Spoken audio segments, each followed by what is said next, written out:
Okay, we're live with the Survivor Washington After Show for episode 7. I'm Jaden Osborne, and with me, as always, is resident superfan slash Queen of Gay, Heather Cannon. And for the Hello. first time, joining us instead of Marissa, who's absent this week, is the sixth person voted out of Survivor Washington, Brett. The bigger bets, The if bigger you bit. will. The queen of meaner. That's good. So once again, we're just going to be talking through the episode, going through everything. If anyone has any questions, just comment them in the YouTube chat, and we'll eventually get to them. Yeah, otherwise, we'll just get started. What did you guys think of this episode to begin with? Heather with the weather. Oh no.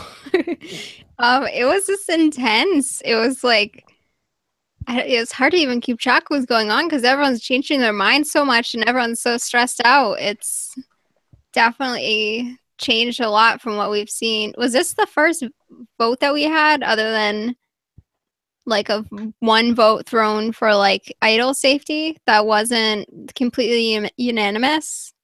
Yeah, The that's what we've second one had. vote? I know I'm really jumping ahead, but Well, no, that's right. That's like the lead story here anyway. No, but we've had like build up and build up and build up, but basically unanimous votes if you want to count the Nico and West thing. And it's going to be going and going and going. And even Sean was 9-1, which sucks for yeah. Sean. But yeah, we finally like broke that curse here, and then everything started to fracture. So that was good. I think with this episode as well, we have like, by far the most to get through as well. Like there's a lot to talk about and unpack, especially because it was two boots. But if you want to just get straight into the episode, we start off at Wilkerson, and they're like right after Tribal Council, after Brett goes, and basically they're discussing what their plans should be at the merge. Should it be Sean? Should it be Connor? And then Sarah gets a confessional, which is probably my favorite one she's delivered yet, and she's just talking about how fun it was to blindside you, Brett. Mm-hmm. What did you think of that, watching that back? I mean, no, because I mean, I definitely understand where she's coming from. I found it, it's very much in the vein of Sarah, where she's exhibiting like at least 4 different emotions all at the same time in the same sentence, where she's elated that she pulled off a blindside. She's sad it was me. She's happy that I'm not there anymore. She's worried about the future, but she's so excited for what's to come. So she's exhibiting every possible emotion all at once. And so you can never really have her pegged as feeling one way, because she always seems like she's in that conflicted zone. Yeah, I agree. Well, they're basically deciding Sean Connor, and then like Paranoia comes in and gets to see that you're gone. Lots of people, I'm assuming, you didn't really get to see a lot of confessionals on it. I'm sure a lot of people were just pissed Erica about it. Yeah, we got Erica's really, what is Erica doing? Yeah. Like, oh, I'm sad he's gone, but he had to go. I'm like, did he? Yeah. Like, did he? But really not quick for your game, he didn't.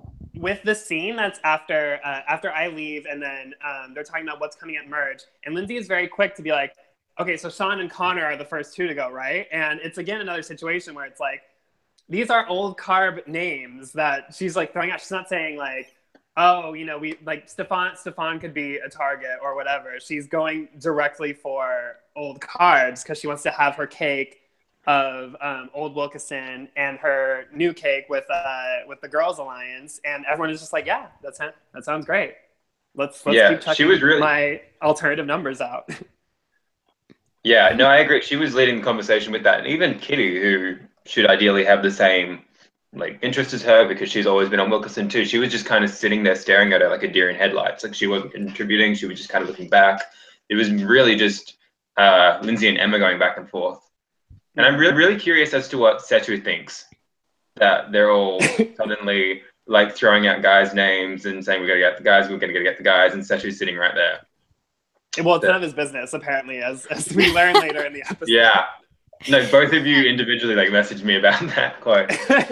A few in contention for the oddest confessional of the episode. Like Erica just being like, oh, Brett had to go. Yeah. She's going, sad to see Brett go. But in I think it would have been better for you if you didn't. Yeah. Big picture, apparently, you going, Brett, was necessary. Do you have any idea why she felt that way? Because it doesn't make sense. I think that was like kind of a general feeling was that I think people appreciated my company and really liked having me, especially when I was on their tribe. But it's an individual game at the end of the day. And just because I was liked by 90% of the people out there, or just because I contributed a lot and like kept morale at camp up and stuff like that, people are starting to realize that's not someone that I want to compete with later on. So I love this person. Actually, after I got voted off and I started helping production, Sarah came up to me and she was like, I felt so much better about voting you off after I found out that you were going to stick around to help, because I figured like, oh, okay, but he'll still be here even if like he's not in the game anymore. That's not. That's not much of a reconciliation. Yeah. No. That was a very sweet thing that she said, because I was just like, oh, well, it wasn't like, oh, get him the fuck out of here, I'm just done with him. It was just like, you have to do it. You have to play the game, and no one. I would have been dumb to think that everyone was just gonna. Well, no, I never thought that, but I didn't think that they were gonna vote me off then. But I would have been foolish to think that I was gonna carry on as I was going and just mosey on down to like Final Four or whatever. You got to be Lindsay for that. Mm-hmm.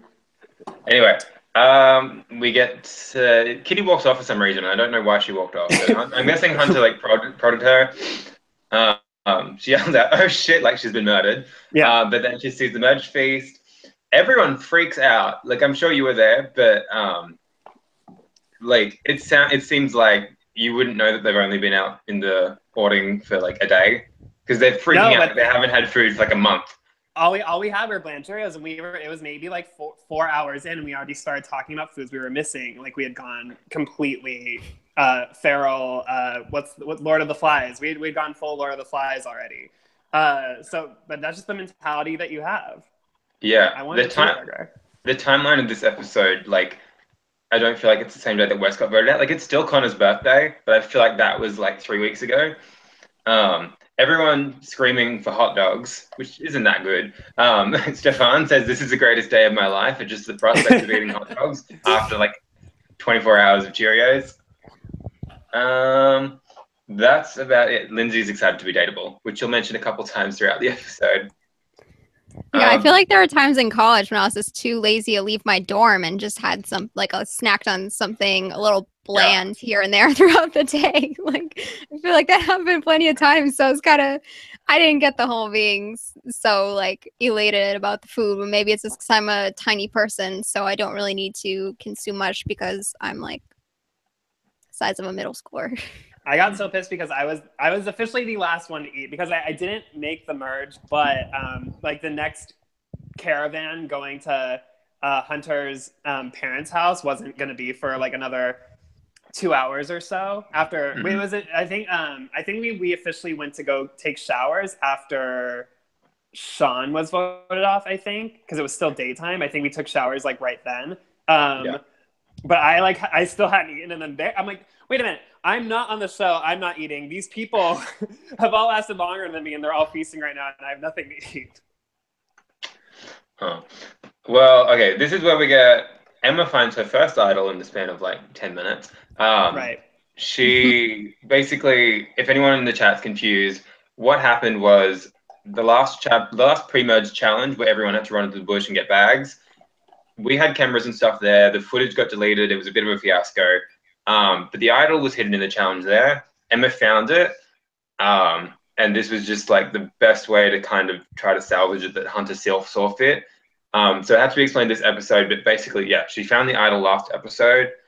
So now she's found basically the rehidden idol from Carbonado, even though she was on Wilkerson. So she's got that. Were you guys excited to see her get the first idol, Heather? That sounds like a no. It's not that I wasn't excited. It's more just that I'm rooting for the other side more overall. But on one hand, you kind of like to see someone get it where they know what to do and can make a big move with it. Oh, I just said a big move. I hate myself. But at the same time, it's kind of funny to see the person who really doesn't know what they're doing in the game at all. Yes. Like, keep literally stumbling on the idol and getting scared by it. Like, it's kind of fun to see that too. And I feel like there are very few people I could think of where I'd be more surprised to see them with 2 idols. And I mean, she was able to successfully use one. So that puts her ahead of a lot of other people. But it'll be interesting to see what she does with the other one she has. I agree with you, Heather, where I find it so intriguing when someone who's not like a game bot finds it. So like Wes finds an idol. We all know like what Wes is thinking and what's going through his head. And it's Survivor 101. But then if you were to have someone like Sheree find a community idol, and like she doesn't know who Sandra Diaz-Twain is and stuff like that. So it's like it's very interesting to see someone like Emma, who's not completely schooled in the ways of Survivor, find an idol and then kind of develop strategically and see like what her thought process is, how she intends to use it. And the way that she was able to smell blood in the water at the second tribal council, I thought I took my hat off to her. Good for her. Yeah, I was really impressed. It's interesting too, because I feel like Hunter was talking about at Tribal how they're a very anxious group.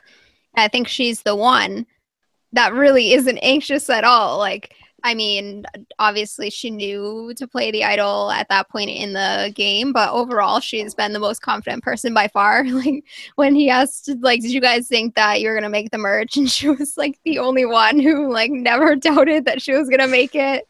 So it's funny to see that the fact that it's like the one person who isn't freaking out like constantly is the one who has not just one idol but two, because normally it's the person who's freaking out who's going and looking for it constantly, so they're the ones finding it. So it's funny to see it be the opposite situation. Yeah, she came into a lot of luck to find those idols. We get a Kaya confessional as well that basically says, and I was really surprised that she wanted to stick with the new Carbonado tribe originally. Like she was just fine with that. She then goes to say that the women have the larger majority. But I couldn't believe that she had been won over by Carbonado, which I felt like if they went to tribal council again, she would have been screwed. Yeah, I don't know. I don't think Connor would have let her go. But still, that's only like two people. I know, but I think like Connor, Kaya, Stefan wouldn't have voted out Kaya at that point. I think so many people are linked up to each other. My guess is that Erica would have gone just because she had like an okay bond with Sean, but she didn't. Mm-hmm. She had a good vibe with everyone. No one disliked Erica. She was one of the most infectiously positive people to be around. Had a lot of stories because she's very experienced and savvy individual. But I think no one really had such deep bonds with Erica that they were like, this person is my rock. I mean, if there was anyone like that, it would have been Emma, but she wasn't there. Yeah. So that's my guess, is that Connor found a kindred intellectual spirit in Kaya, and he wasn't going to be willing to let someone go that shared like a similar wavelength with him, as well as he knows that she has an idol, and that's something that could come into his advantage. Yeah, right. Well, Kaya had the idol anyway, so I'm sure. Like, I don't know who would have gone, but it would have been someone random. Basically, they named the merged tribe Cascadia. Sean gets a confessional, and this is where he kind of notices that the girls are sticking together and that he might be a little bit screwed. I feel kind of bad for Sean just because, like, he had only really half an hour to change this, which isn't enough time when you've got 10 people you've got to talk to. Do you guys think that really there was anything he could have done, Heather? I don't think so. That was the one thing I felt really bad about, because I think he was one of the smartest players out there and he had put himself in such a good spot. It just really was unfortunate that the other people on the other side that he didn't have the opportunity to really do much with had just come up with this plan that there was nothing he really could have done. And it was a shame to see him go, especially in a unanimous vote. Have we ever had a unanimous merge vote? Has that ever happened? Oh, Alina? No, I think there were two. That was my first thought, and I think there were two people that dissented. I think it was like Jane. I think like Jane voted for Marty with her. Oh, yeah. I do not remember the season at all. I was going to say Eric and Samoa, but I'm pretty sure Shambo voted with him. Yeah, there's always one deck hole that ruins that. But congrats, possibly the first unanimous merge vote. Yeah, an achievement for Sean, that big of a threat. Yeah, I think unlike Real Survivor, where you could probably just get to the merge and then go, okay, what's going to be my plan? I'm going to figure out this here. I think in Survivor Washington, when you only have such a short time, you've kind of got to do what Lindsay was doing and basically plan for the first merge vote in advance and then have your, So that would be my advice to season 3 people. But I'm curious if Lindsay was the only person to really be thinking that way. Because granted, we never hear from anyone else as to, all right, if we're like at Merge Feast, be like, okay, this person's my first target. This is how I'm going to do it. Whatever. I'd love to hear those confessionals if they had existed. Yeah, I mean, I'm sure other people are thinking about that, but just Lindsay was the one to do it effectively and have it all set up. Emma has a confessional where basically she says she wants Kitty out, which we'll see is mutual in the end of the episode. Yeah. But after that, she'd been on a try with her. Never mind. This is vodka and lemonade. Wait, why did she want Kitty out? Because she's the only girl she thinks could beat her in challenges. Oh, because which is funny because it's a track meet. I forgot. Emma hasn't done that well in the first 2 challenges. I think she's been out the first round in both of them. Yeah. Well, they're mostly like balance coordinated. Yeah, I mean that's what all Survivor challenges are now post-merge. They're just holding balls on sticks. At least in the modern seasons. We set up the challenge for everyone to run at once. Originally, it wasn't supposed to be in 2 heats. We had 10 of those peg pedestal stick things that we could have run it all 10 at once. The problem is that the one that was assigned to Lindsay had a nail sticking up out of the top of it, and the ball wasn't going to be able to balance on it. And so the other 9 were perfectly fine, but Lindsay got the fucked up one. And so we were like, oh, well, what do we do? Oh, we'll just run it in 2 heats. And that's how that happened. That makes sense. Well, Lindsay fell off immediately anyway. So yeah, we probably could have heard this shit the fucked up one. Yeah. Yeah. They get to the challenge. Hunter just says Cascadia, and starts talking to welcome them. But as soon as he says Cascadia, they all clap, and I didn't know why. This is where we get our first Brett watch as well. We get to see you in the camera. It pans to you. Lindsay mentions being dateable again. Hunter has gotten increasingly bad at explaining the challenge. He calls. Oh, yeah. He did not have the terminology. Yeah, he said you got to hold on to the post handle things, and then that was basically it. And everyone's just like, I think I get it. Yeah, next year he needs to have the glossary of terms ready to go and just stick with it. Well, he just needs a script. Mm-hmm.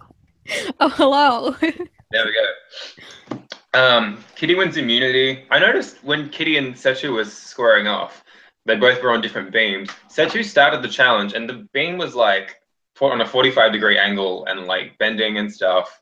I don't think he set himself up very well. But regardless, Kitty wins. She gets immunity, and she will be safe at Tribal Council. Not that I think she really needed it. No, I definitely thought she should have thrown it to Setu. I mean, it doesn't hurt.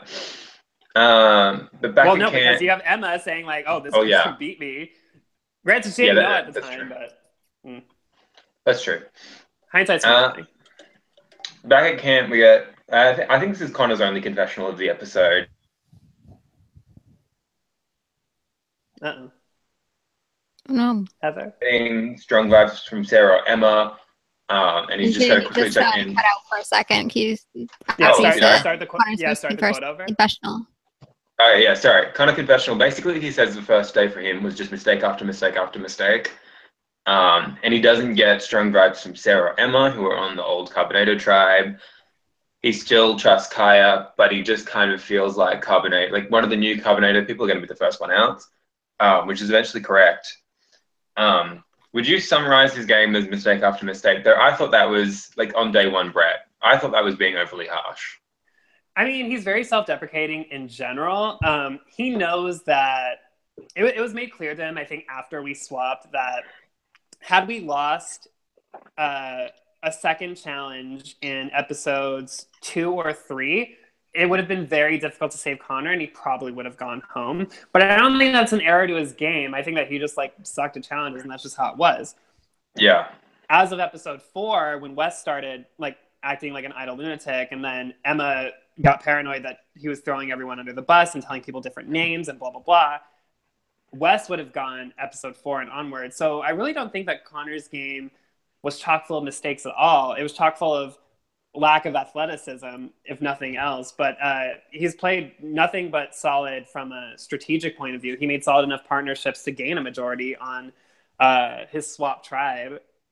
I think if he recognized so early that Carbonado going home, I'm surprised that he didn't actively try to amend that. But being there filming some of the scenes with the iPad, once they realized that it was Sean and that Sean was spending all of his time talking to Kitty,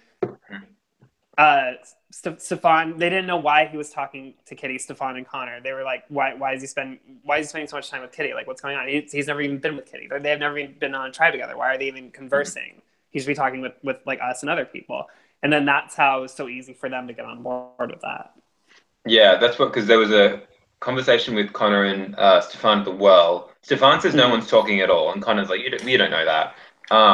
But basically, Stefan gets kind of upset because I feel bad for Sean, because I understand that if you've only got 30 minutes to flip this thing, you kind of want to go straight for the other alliance and stuff, and if you have two people that you think you're with, you don't want to spend too much time of that half an hour just reaffirming what you've already got. But it kind of blew up in his face because Stefan dropped him so quickly. So fast. He says about this. This was another funny quote. Let's just take him out because he's a wild card and he's very logical, which are two completely opposite things, and they cannot be used in the same sentence. Like, I don't think it's the Harley Quinn thing. You're a world-class psychiatrist, but you're fucking nuts. Like that's what he's going with. There's the two can mutually exist, but we had a very long talk about this at Ghetto Ponderosa once the both of them were out. They hashed it out and everything, and I had no idea like what was happening, and they're both like arguing about it. But they reached peace, and that was all that mattered. Because he also says, I already feel more comfortable with you guys than Sean, and we just met. And I was like, oh, God. Oh, my God, yeah. That was extreme. So quick. Poor Sean. Yeah, no, so that was all I had with that. Right before that, I know Emma finds her second idol. So congrats to Emma, Division 1 idol finder. Oh my God. Sarah gives a confessional about how she's also wary of Emma. So I feel like Emma's got a lot of people that are kind of freaked out about her. But then the main thing was we get a confessional from Lindsay, who basically says she's on my side. And just like she's been saying for a couple episodes now, and we'll find out at the end of the episode he's not. She's planning to tell Connor about the Sean plan on the way to tribal, which is a bit risky, and I don't know if I'd appreciate that if I was Connor. But the main thing she says is Sean is the glue that holds all of the guys together. Would you agree with that, Brett? No. No? Connor is the glue that holds Stefan and Sean together. And because Sean and Connor were on the original tribe together. Mm-hmm. Stefan and Connor really hit it off once they were on the new tribe. He had more of an affinity for him first. And that was the connection there. So I feel like if you were to take Connor out, that's the real glue in that trifecta. But Connor's not egregiously threatening from a physical standpoint. I mean, if you're looking at those three boys, Sean sticks out like a sore thumb for having long limbs and being like 6'4". The tar beat out of him by Satu in a wrestling challenge. Like he won. Sean won all of his bouts, I think. So I think Sean stuck out like a sore thumb in that trio. Yeah, I'd agree. I think part of it too is that Connor is just so quiet that people may not be realizing how smart he is. Whereas it's not that Sean is someone who talks too much, but he's just not quiet, and he is someone who's going to be trying to make arguments to get people on his side and stuff like that. And I think it's just people had the perception of him, and Connor's just kind of so under the radar at this point that because if you think about it too, like that's cutting off Connor would also ensure Kaya's loyalty, because then she wouldn't have anyone else to be going to because Connor's her side thing, and if he's gone, then like the girls, that's her only allegiance really. So I definitely think that Connor would have been the better choice for that group. But I mean, he voted with them in this, so maybe not. But the way things split. Sean seems quiet until you vote me out. Yeah. Once you vote me out, then all of a sudden Sean's the loudest person in existence because I'm not there being the screaming banshee that I usually am at camp. Or until you feel vote him out. Yeah. Huh? Or until you vote Sean out, then he's not so quiet. Well, yeah, no, because it was always like Emma, and myself and Lindsay were like the talkers, and then once you got rid of me, then all of a sudden the new loud guy is Sean, even though he's not loud even remotely. Even with back to the Connor versus Sean thing, I feel like you can, like, in terms with the female alliance, I feel like they can easily work with Connor, whereas Sean probably didn't fit into their plans, and I feel like wouldn't have been as cooperative.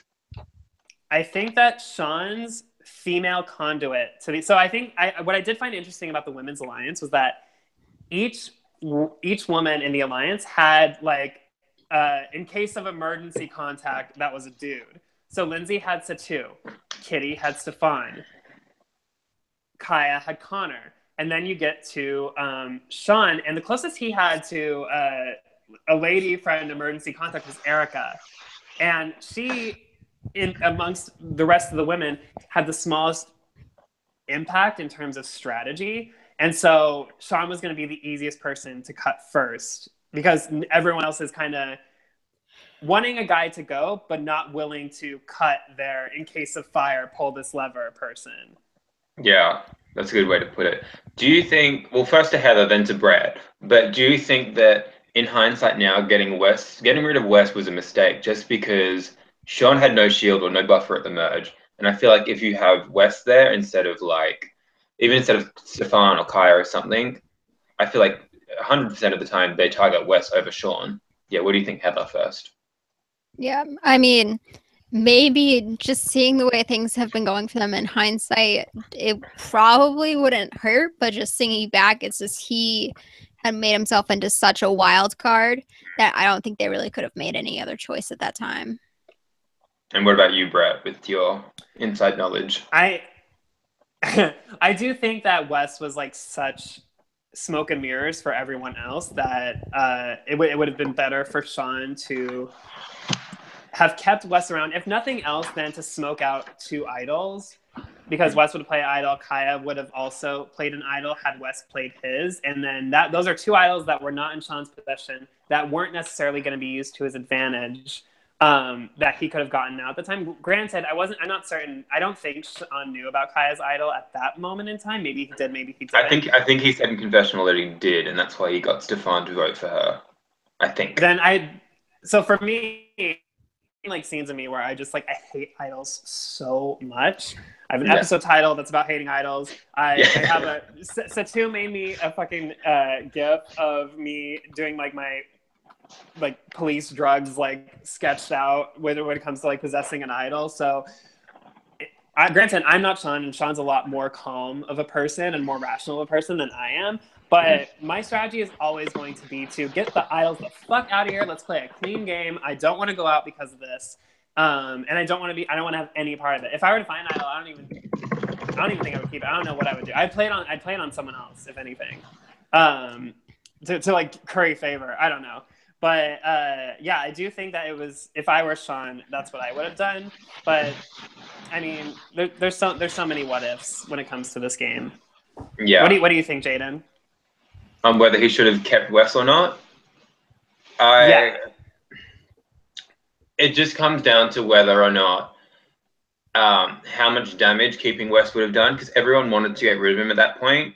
If you put up too much of a fight to get rid of Wes, then you're really going to lose out on your good position in the tribe. I think he needed some buffer, though. He needed to have an idol, or he needed suspicion on someone else that they had an idol. I think Kaya might have been a better plan to boot at that new Covenanter tribe, just because you knew to the Women's Alliance. But again, we're talking with such hindsight that I don't blame Sean for voting the way he did. So I don't know, like Kaya was so cooperative at that moment. Like everyone was like so cooperative, and Wes was like kind of on his own wavelength. I do think that if Wes were still around at Merge, like Wes's level of intensity, especially in a new Merge tribe in which there is a Merge idol, Yeah. So nuts that Oh god. he would have been instantly targeted. I can't. I'm so sad that I can only dream of the Wes and Lindsay dynamic as her being versus his lust for power and positioning. I would have died to have seen that the Clash of the Titans. That would be Wes and Lindsay. That would have been good. The only note I have at Tribal Council is that everyone, Hunter asked everyone if they thought they'd make merge. You already mentioned that. Emma is the only person that said that she, of course, would. Sean Because gets she's voted strong, out, who's and going to vote her then out? yeah, I agree. Sean gets voted out, and then immediately blabs to everyone that Kaya has the idol, which is, I think, fault of Stefan because Stefan was the one that told him that. So I'm really surprised that it seems throughout the next episode, Kaya didn't even consider turning against Stefan or anything because he really kind of blew up a game, especially. Did she know that was the source? I don't know if she knew, but I feel like because she knew that it was a mistake to tell him, it's kind of like. It's not. I don't mean to be suggesting in any way that Stefan is like a child, but it's like if you leave something out that a kid could get to that they shouldn't be getting to, and then they get to it, it's like you can't be mad at them. Like if you tell someone info, you shouldn't be telling them, and then they do what you should have known that they would have done. That it's harder to be mad at them, I guess. So I wonder if maybe that played into it a little bit, where she was like, "Yeah, I shouldn't have done that. He did what I should have known he was going to do, so it's my fault. I can't be mad at him, but just blaming herself more." Yeah, I do think it was maybe bad of Stefan to rat out Kaya, who he's going to stick with idol, to someone he's about to vote out. Even though he couldn't have known that was going to come, I think just the way it played out was not the best. Mm-hmm. Yeah, any more thoughts on that first half of the episode?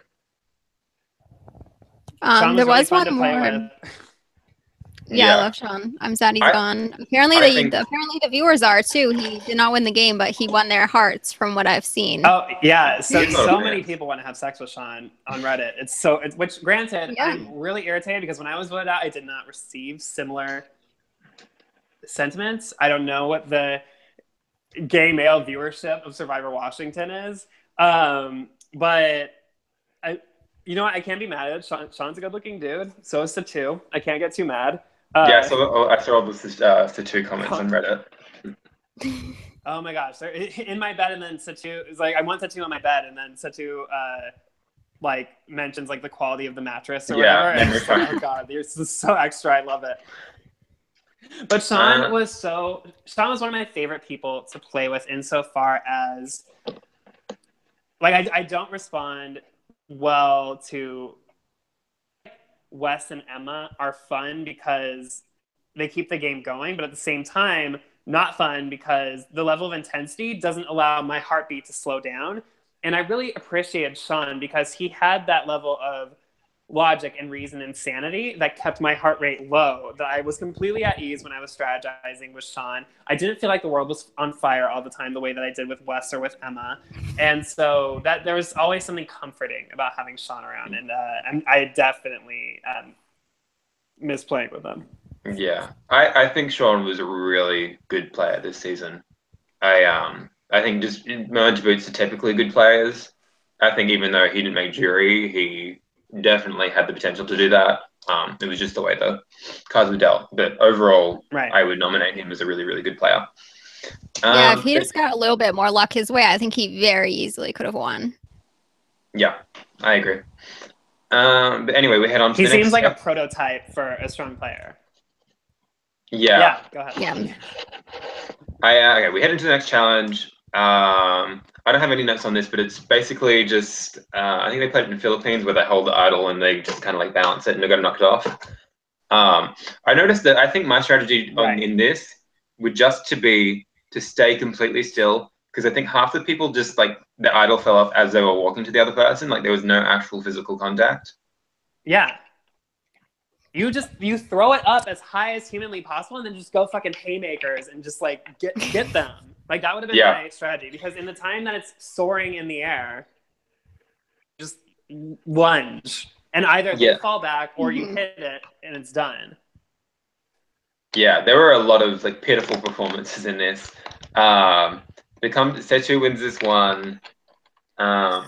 And I don't have any other notes besides what you guys first brought up. He gives a confessional afterwards saying, alliances are flipping through different people, but that's none of my business. Like, in what world is that not exactly your business? Record scratch. That was so bad. I was like, oh my God. But yeah. He's one of my favorite people. That was terrible to say from a strategic point of view. Everything is your business. I mean, to be fair, like, he did say that, and you shouldn't have said that, and you shouldn't have that mindset. But when it came down to the vote, he very clearly knew what was going on and took a stance for what he wanted to see happen. So I'll give him that. It was just, I think, I don't know what he was saying or why, but his actions, I think, spoke better of him than his actual words. I'm kind of surprised as well, because they mentioned, Lindsay mentioned right before the Sean vote that she was going to let Satu know the plan when he wakes up from his nap. And I was like, oh, he's catching up on sleep. They go to the challenge, and then there's another scene later on in the episode where Kaya, Lindsay, and Stefan are all strategizing, and Statu's sleeping again. So I'm assuming he was sleeping all day, went to the challenge, won immunity, and then kept sleeping. Like, he was just asleep like most of this episode, but still he was the one that like flipped the episode and all that. I know, so good on him. That's what else? So lovable about him. Yeah, I really like Situ. Oh, he asked me. So like I had I had like my sleeping gear or whatever, and when I started helping out and filming at the camp again, Situ like flags me down to go, hey, what's up, buddy? Like, good to see you. And then he goes, hey, can I have your pillow? And I'm like, I'm sorry. And he goes, yeah, like, because I'm still in the game and you're not. Like, it'd be really cool if I could like have your pillow, because like I want to sleep well tonight. And I was like, fuck off! I need to sleep. I'm still sleeping here as well, buddy. It's just not in the game. He was so funny the entire time we were out there. We got a scene after that. He's trying to get me to smuggle him bedding. No, you should. Sorry, Jaden. No, that's right. No, you voted me out. You don't get shit. Okay, well, true. You give it to someone else just to taunt him. Yeah. Emma tells Erica about one of her idols, and she keeps the other one a secret, which I thought was perfect. Mentions she doesn't trust Kitty and Lindsay about because of their bond. And then she lists off people that she's pretty confident is going to vote Stefan tonight. That's Sarah, Erica, herself, and Setu, which all ended up being correct. But then she lists Connor. And we didn't get much explanation as to why Connor was included in that plan. Do you have anything to say on that? Why Emma would feel so trusting of Connor? I mean, I would think it was just because if you look at the votes besides those two, it was along original tribal lines. So I'm guessing there was some kind of conversation that was had that was like, oh, like Carbonado, like we're going to stick together and this is what we're going to do. And he just effectively played along with it. Setu's Wilkerson, not Carbonado. Yeah, no, I'm saying it's the two of them. Like, that's because she was originally on a tribe with Connor. Fair enough. I think she's just loose-lipped. I think she's just loose-lipped, and this is the Emma that we saw at the swap that was like, hi, my name is Emma. I'm 19. Wes was being shady as shit, and it's nice to meet you. Like, that was the swap Emma that we got when she's doing that kind of thing. Okay. The next thing as well, we get the scene where Setu's asleep finally, and it's Stefan and Lindsay and Kaya talking. Kaya mentions that Setu doesn't even know about our plan to bring him to the Final Four. Apparently, they want the Final Four to be Lindsay, Kaya, Connor, and Setu. They'll all bring their +1s. And they just haven't told Setu about it. And I wonder if they had, maybe he wouldn't have flipped this episode. But I just thought that was strange well, I don't know, but I thought it was strange to not tell someone that you're including to, like, planning on taking them to the end. Well, because she just assumed that, like, she could, bark, like, dog commands at him and that he would, like, come heel and roll over and stuff. Like, she just thought that he was hers. And that's it. I think the problem is that she assumes because she like had Situ in her pocket for a while, that she didn't have to be working to keep him there, that it was just like once she got him there, he wasn't going anywhere. But I don't think it would have changed anything because it wasn't like and I'm on the bottom, I'm gonna make big moves to shake it up. It wasn't like that. It was just like they're voting for Emma. I don't want to vote for Emma, so I'm not going to vote for Emma. So I don't know that hearing about any like end game plans that they may have with him, I don't know if that would have changed it because the fact of the matter is that he just didn't want Emma to go home, so he made sure she stayed. Yeah. This doesn't really pertain to much, but I noticed that Lindsay was super distracted the whole episode because they've gotten new buffs. And for some reason, she was just doing this with her buff the whole episode. And she kept trying to like balance it on her nose. And just every time it would cut to her, she'd be doing this. I don't know. It was really distracting. Are we calling them buffs, by the way? Are we calling what are we calling them? Bandana? Strips of orange fabric at best. Like we had buffs-ish for the first two tribes, and then we get to the merge, and I don't think he didn't. I don't know what happened there, but like I remember seeing that. I'm like, that's not a buff. Well, no, what happened? Because you could see the buffs were pretty faded. Like they were supposed to be like dark green and dark blue. But the way that Hunter was making the buffs, they just took like a long time. You have to keep repeating, printing them. And they took forever. So I think Hunter got to the merge buffs and was just like, fuck this, and gave them orange pieces of fabric. But, I feel like that was literally what he said. Newsflash is that he has found a new vendor for the buffs, and they're super nice. And it was a vendor that Kitty and Sarah sourced for him, and they're exquisite. The colors are so vivid. The print quality is amazing. He's just looking for someone to sew them up for him, and then he plans to sell them. So look out for those. Yeah, if anyone wants to buy buffs, also buy the Carbonado buff. Very flattering tube tops, I can attest. Yeah, I'm definitely gonna buy a Carbonado one because we lost our original buffs in the swap because when we were swapping, you got your like old buff, and so I think I had like Corey's like sweat stained Wilkeson buff, and so I didn't keep that after the show. I don't know who's I got in reality, but I remember when we were swapping, Kitty goes something about like there's pee soaked in it or something like that, and I was like, what? And then after that, I was just like really sketched out about like I didn't think it was pee soaked or anything, but like I just was like, oh yeah, these have been like on people for like the past day and a half. Well, that's what at the tribal council you left. Sarah was wearing an inside out Carbonado buff, even though she was on Wilkeson. And I was confused about that. So I'm guessing there was... Wait, can you repeat the question, Jaden? You cut out for me. Oh, I was going to say, at the tribal council you went home at, Sarah was wearing an inside-out Carbonado buff instead of Wilkeson buff. And I had no idea. Like, I didn't know what happened there. At least I'm sure that's what it was. I think we swapped in even numbers. And... yeah, because at that point... 3 Wilkeson had gone and 1 Carbonado had gone.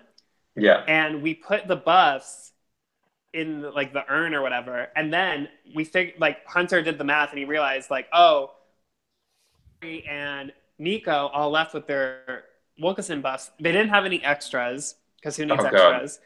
So when they were like, oh, are we swapping?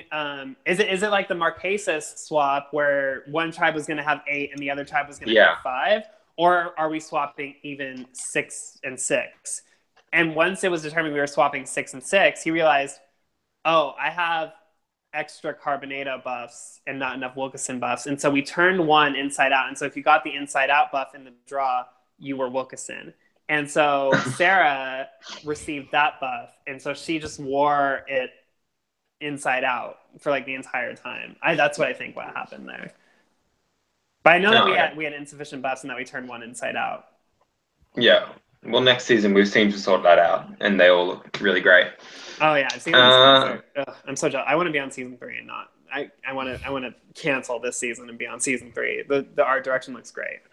Just come back with like Groucho glasses on. We'll call you something else. It'll be fine. No one will know. Yeah, I'm shaving my head and getting a peg leg and calling myself Chad Crittenden. Yeah. Oh no. It wasn't a peg leg. I'm sorry. He was really good looking. I just want to be him. He was my first Survivor crush, so Oh, was he? Was he really? Oh, here's something. My he was first my Survivor first like crush celebrity was crush at all female. ever. My first Survivor crush was Gina Cruz from Marquesas. She also went out 6th. That's how I know it was destiny. Oh. Mm-hmm. Okay, we got Sarah, Kaya, and Kitty. Sarah's preaching in all girls final 6. She's worried that people are going to She's the flip. only person doing that. Yeah, I know. She's worried that people are going to flip, and she's talking to 2 people that have already flipped and are planning to vote against a girl at Tribal Council, which I thought was kind of funny. But then we get a series of confessionals from Kitty, basically comparing the female alliance and the route that she can take there versus the route that she can take with keeping a few guys in the mix. And basically, her main thing is that she knows she can beat Stefan, and she kind of wants to drag Stefan to the end for an easy win. What did you guys think about her, the dilemma she faced, and did she make the right call in trying to? Obviously, there was an idol, but do you think her rationale was good at going with the Stefan group over the final 6 girls? First, I have to say, weighing out the making process in the confessional, you can see in her eyes that she's like almost emotionally conflicted. Like I thought I was fairly certain that like if had she gone on much longer about the decision, that she might have like put herself in tears because she seemed like she was very.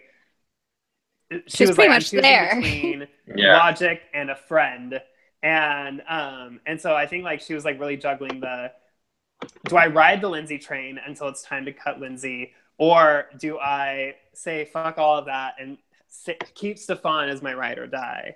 And I think that she made the right decision. I do. Oh, I'm watching the YouTube chat over, and Brett, your screen looks like an art piece. I don't know why it's glitching out hardcore. So if you want to, I don't know what's going on. My screen. We cannot make you out. Yeah. If you It's like go, a little like. you look like Picasso painting. Like it looks fucked up.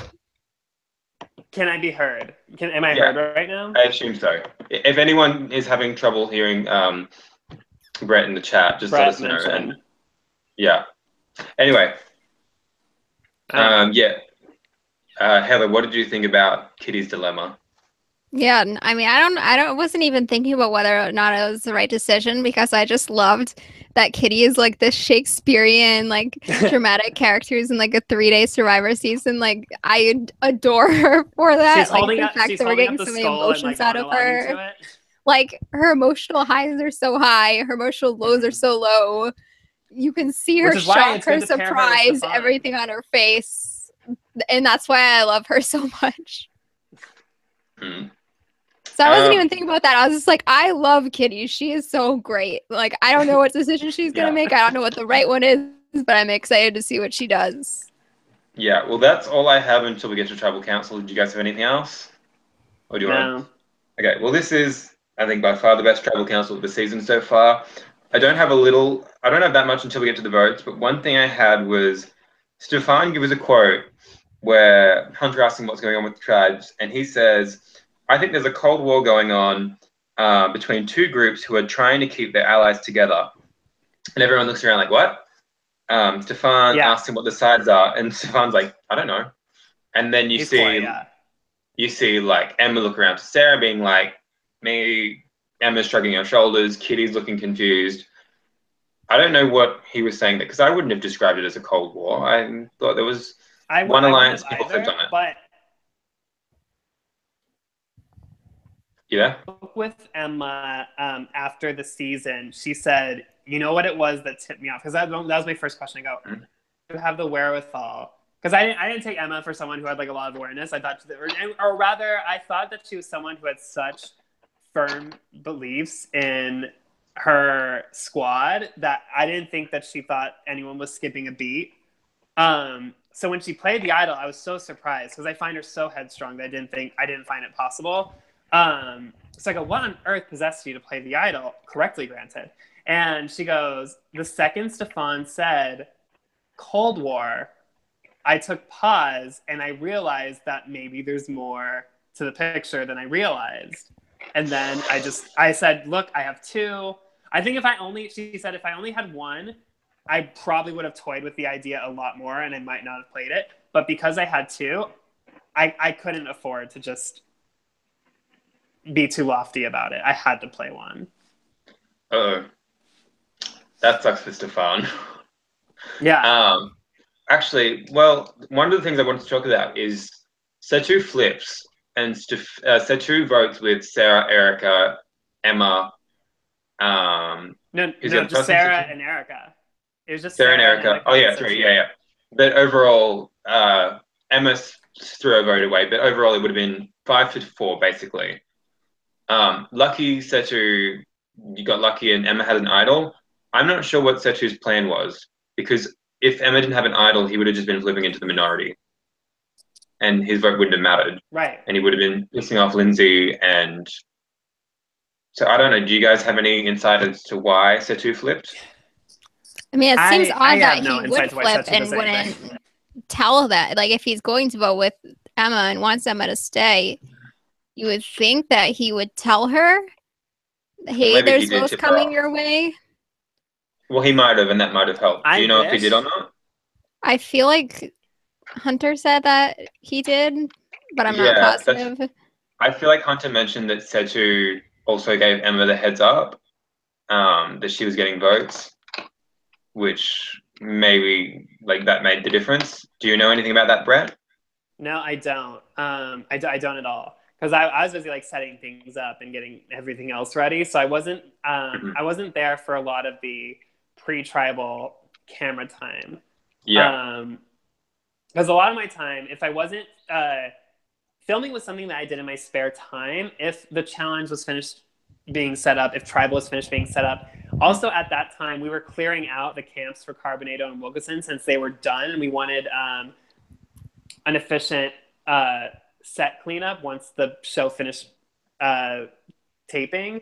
And so, especially during that boot and the one before, I was only around camp as like if I had nothing else to do.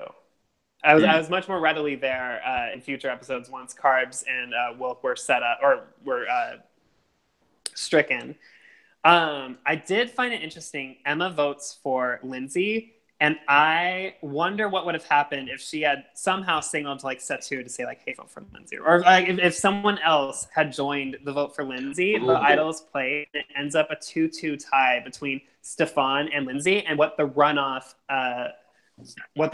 vote would have been if that was the tie between those two. That would have been so good, especially because you would have had to get Kitty voting between Stefan and Lindsay. You have Kaya with Connor pressuring her go vote. Yeah, there's so many different dimensions if there was a Lindsay versus Stefan runoff, because Lindsay has more connections, but Lindsay is also viscerally more threatening. Yeah. That's what I feel like. Stefan was kind of setting him up so that I think it needed an idol to take him out, just because he was kind of you've got Lindsay at the top, you've got Kitty under her, you've got Stefan under that. I think if Stefan hadn't have been idled out now, I don't know when he would have gone out. I think he could have very easily made Final Tribal Council. Yeah. I don't have any more. That was just like my little thing that I thought that... We have Stefan's actually in the chat, and he gave more information about the idol situation. He said that Emma told Setu about the idol, and he was on board to vote her out until she told him that, and then he changed his vote.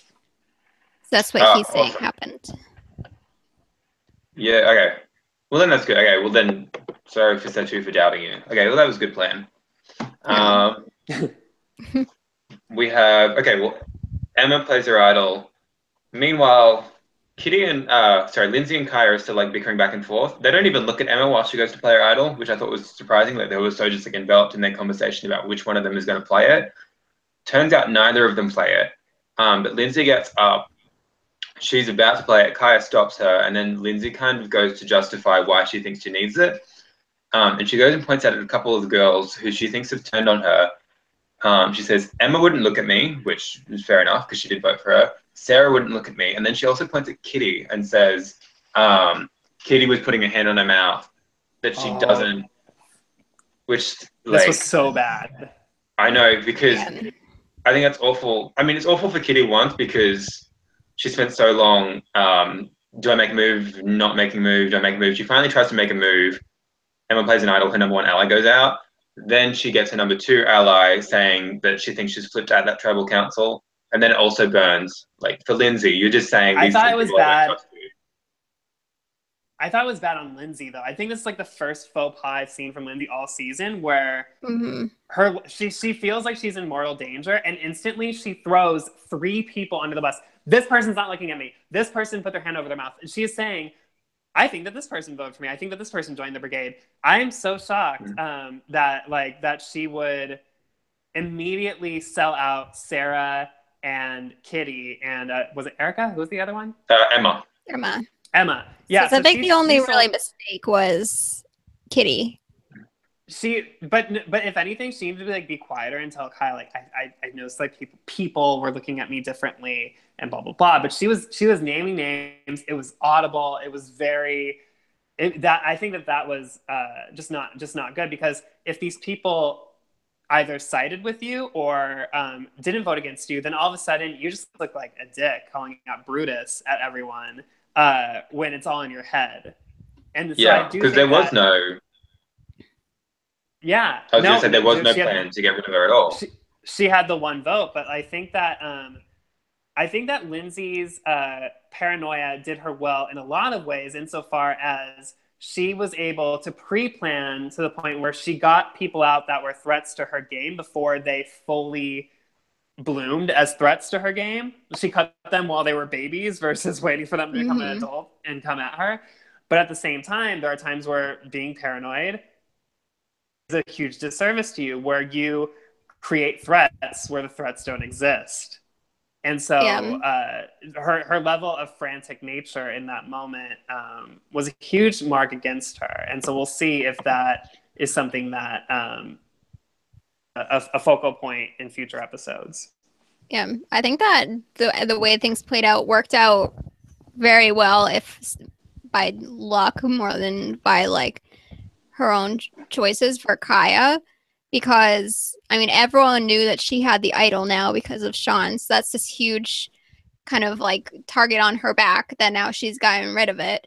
And her 2 closest allies she still has. Stefan is someone who like sort of was a number to her, but really wasn't like loyal to her in particular at all.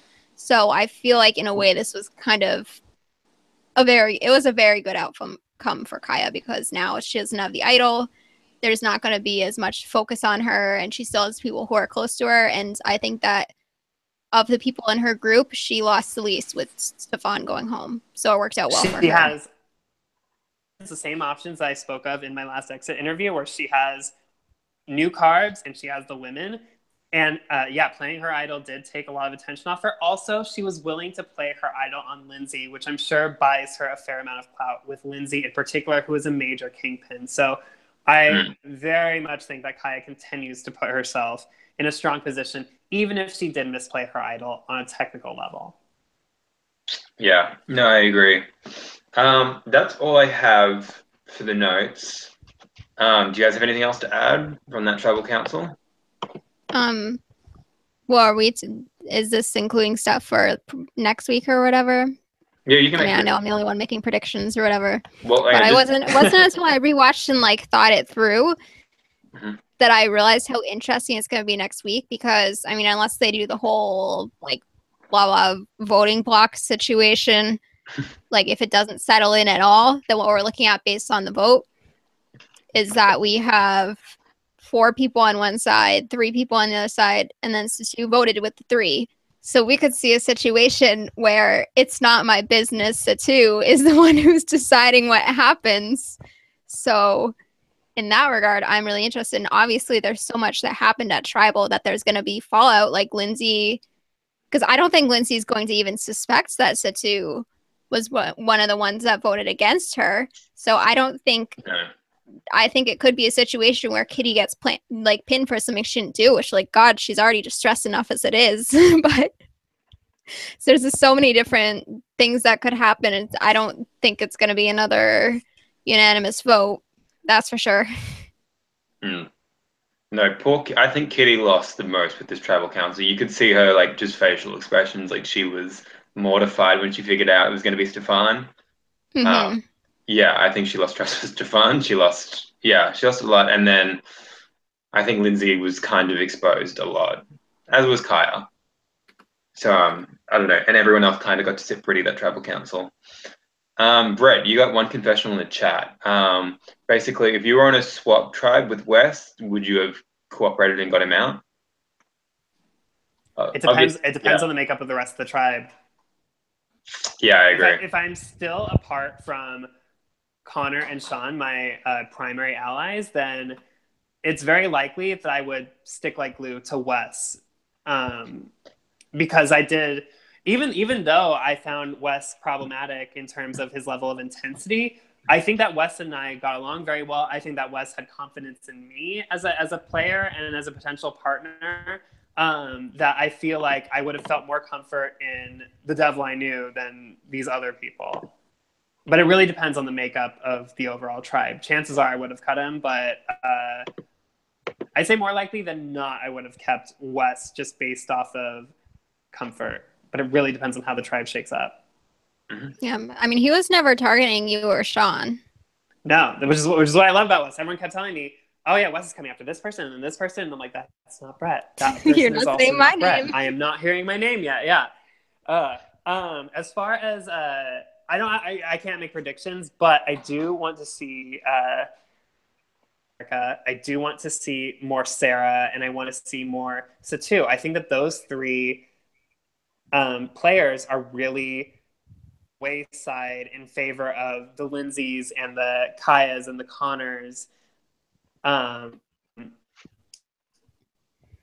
to hopefully have more next few episodes, because I think at that point everyone has something to bring to the table, and I think that we've had so much focus on the team Lindsay and Kaya, and we've had a lot of focus. Who are there are other people on this show. Who else is still there? Kitty? Kitty's got a lot of screen time. Kitty and Connor have gotten plenty of screen time as well, and I think that the other three to gain a little more airtime, especially Erica. So we'll see if any of them have more moments. Well, how do you think Heather? Emma's going to be able to recuperate, because she did just get the majority votes at tribal council? She still has another idol, so She that's did, but comforting. it was a 5-4 vote, and one of those votes is gone. So it's not. And I think, I mean, even amongst all of the complete chaos in the game, I think she has a really solid 3 with Erica and Sarah. And with the way things have been going, I think that even though there's only, 8 people left, it's not a majority. But I think having that solid of a 3 is still a pretty big deal. And obviously, Satu is willing to work with her in at least some capacity. And Kitty could be alienated if they're able to play that right. They could win her over to their side with, like, if they can just capitalize on Lindsay's mistake, pretty much. So I definitely think that things could go well for that group. I would say that it'd be more Erica or maybe Sarah that I could see being the ones to pull people in. I don't really think Emma's a pull people in kind of person.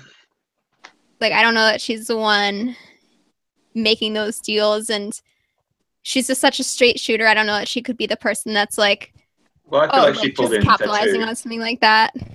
Yeah, But I think her natural personality definitely drew Satu into a degree, and the fact that Lindsay did get like too confident, just thinking like, oh, I have him in my pocket, so I don't really have to like maintain that. He's just there, and I can tell him right before tribal, and it's fine.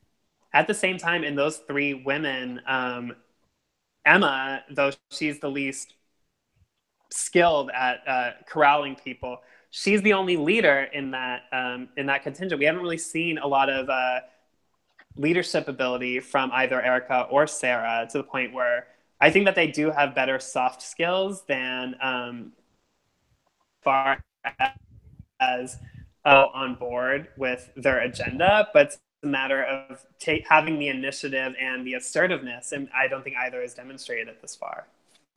Yeah, I would guess that I would say Emma, I think, is the one holding that three together. At least from what we see on the show, it doesn't seem like Sarah and Erica are too tight, but it seems like that group feels good with each other as a whole, and they trust each other, and they all want to work together. So I think the fact that she does kind of just have that strong group that she's right in the middle of. It's not. It kind of just. I feel like she could do it. It's just there's only certain personalities I feel like she could do it with, because she's not someone who can just kind of go to anyone, and she can be kind of the face of the alliance and the like, hey, like we're three, like if you want to work with us, this is what we want to do. We want to go with you. And then Sarah or like Erica could be the ones that are more like on an emotional level, like just appealing to their emotional side rather than just being like, we're a group, we're good with you, we're solid, we're gonna do this, and we're gonna go to the end. Where I think Emma's more that person. Yeah, I I don't know agree. if that makes sense. No, it did. Okay. Well, do you want to just what is your like general prediction for next episode in terms of what's roughly going to happen and who's going to be the boot? I think if there's a week where Lindsay could go home, as much as I hate to even speak it into existence, I think this could be the week. I mean, I don't know. I don't think one of the girls from that threesome, I don't think that one of them is going home. I don't see Connor going home yet. It's possible that maybe they'd want to take a shot at Kaya now that they know that they can. But it's possible everyone could just be like, oh, like, you don't trust Kitty? Well, we don't trust Kitty anymore, so let's just vote Kitty out, and then it is unanimous again. But I really don't want to make Lindsay my official prediction, but I don't have a better one. I love picking your brain about this. Yeah. Well, that's all I had for this episode. Do you guys have any last thoughts before we sign off? I do. There's nothing that makes me happier than a dominant all-women's alliance lasting a total of 2 tribals before completely falling to shit. So thank you for putting all of your eggs in that basket. It was garbage. Oh. That's what happen when you just make an alliance that isn't based on relationships, and it's just based on like, oh, well, we're all the same thing, so we're gonna work together. Yeah. And really, it was only one vote. You can't even really count the pre-merge vote because Erica and Kaya didn't even know about it. I'll count it in because it was I count it. Okay. Well, it lasted all of like because 6 hours. That's the reason why the vote went the way that it did, was because that was like the liftoff, the launch, the alliance startup, if it were. So yeah, it worked for me and worked for Sean. Then everyone got over it except for Sarah. Oh. Alrighty. Well, I think that's all we have for this episode. Thank you everybody for watching. We should be back at the same time, hopefully with Marissa next episode for episode 8. Cool. Thank you for watching.